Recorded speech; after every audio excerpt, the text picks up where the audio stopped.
Moi, j'ai surtout le sentiment aussi que l'éducation n'est pas perçue comme un investissement d'avenir. Non, on te parle de coûts, Aziz, à chaque fois. Oui, c'est perçu comme une dépense, pas comme un investissement. Et je parle de ces professeurs, hein, je parle de ceux qui sont les opérationnels, je parle de ceux qui sont face aux élèves, que ce soit à Trappes ou dans le Cantal. C'est de ceux-là dont je parle.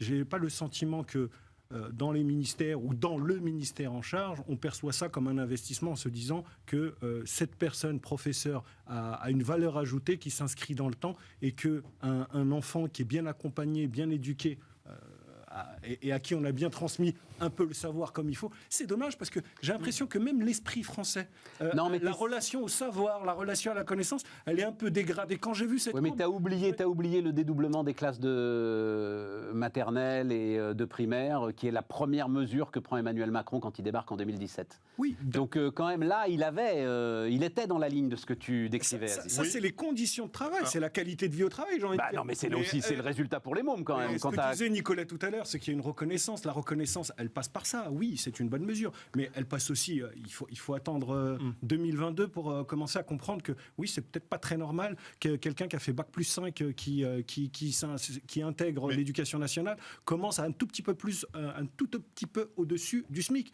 Non, c'est pas raisonnable. C'est que la vérité, c'est que ce n'est pas perçu aussi stratégiquement que ça devrait l'être. Et il y a des sujets, mais c'est un mal français, j'ai l'impression. On l'a vu sur le côté médical et sanitaire. T'as commencé avec la dette. Le COVID, Aziz, y a pas tu de stock commences de avec masques. la dette et tu ne me parles que de dépenses, là. Mais je te parle des deux colonnes. Non, pas à toi. Si, à moi. Mais non, on n'est pas hémiplégique. On peut parler de la colonne charge et de la colonne recette. On parle des charges, là. Oui, c'est des dépenses et des investissements. Mais de l'autre côté, on pourra parler de la croissance, si tu veux. Il n'y a pas de difficulté. Mais ce qui manque ici, c'est déjà de percevoir les investissements. Je te le redis, le prof est perçu comme une dépense, pas comme un investissement. Toi, et alors ça, j'adore ce que tu as dit, parce que... je l'ai déjà raconté, mais je rends hommage à mon ancien patron Alain Veil. Ça, c'est un truc d'entrepreneur. J'ai un problème à la fin sur ce qu'on appelle ma bottom line. Toi, tu réponds par plus de commerciaux. Tu réponds pas en réduction de coûts.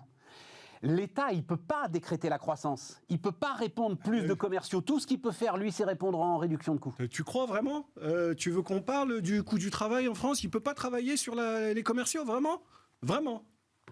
Tu crois, lui, qu'il peut... Prélèvement obligatoire champion du monde, tu crois vraiment qu'il peut... Il n'a pas de... Ah mais oui, mais je dégrade encore plus ma bottom line à ce moment-là. Mais il faut réactiver, mais ça se fait simultanément. Quand je travaille dans ma boîte, je ne fais pas les achats d'un côté et ma croissance de l'autre. Je ne fais pas mon commercial d'un côté et mon exploitation de l'autre. Ça s'appelle une vision et un cap.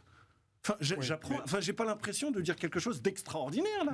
Non, mais c'est bien de le dire. Ça prend peut-être pas à l'ENA, ça me plaît. mais en école de commerce, c'est les fondamentaux. Je sais pas. Un petit peu d'exigence, heureusement, parce qu'on a quand même des chefs d'établissement, ça avait fait la une de certains médias, qui recrutent sur le Bon Coin. Je veux bien tout ça, mais il y a une grosse là, pénurie aussi, là. C'est ce qu'on appelle les vacataires. Alors, c'est là, on rentre dans les... Mais réduire l'absentéisme, passer un pacte avec l'éducation nationale, mieux valoriser les salaires contre, évidemment, une réduction massive de l'absentéisme en contrepartie d'une meilleure mobilité, d'une meilleure reconnaissance, d'une meilleure formation de nos enseignants. Il faut redonner vie. Travailler à la performance. Moi, il faut impliquer les professeurs, à savoir, moi je ne suis pas prof, je ne sais pas comment on peut mesurer la performance de professeurs, mais dans toutes nos organisations, la prime à celui qui fait mieux et qui fait plus, ça devrait être logique. Quels sont les KPIs? Voilà, c'est à eux qu'il faut demander. Je pense qu'il faut faire de l'inclusif et du participatif plutôt que de tout décider depuis Paris et expliquer à Nathalie dans le Cantal ce qu'elle doit faire. Mais dans sa classe.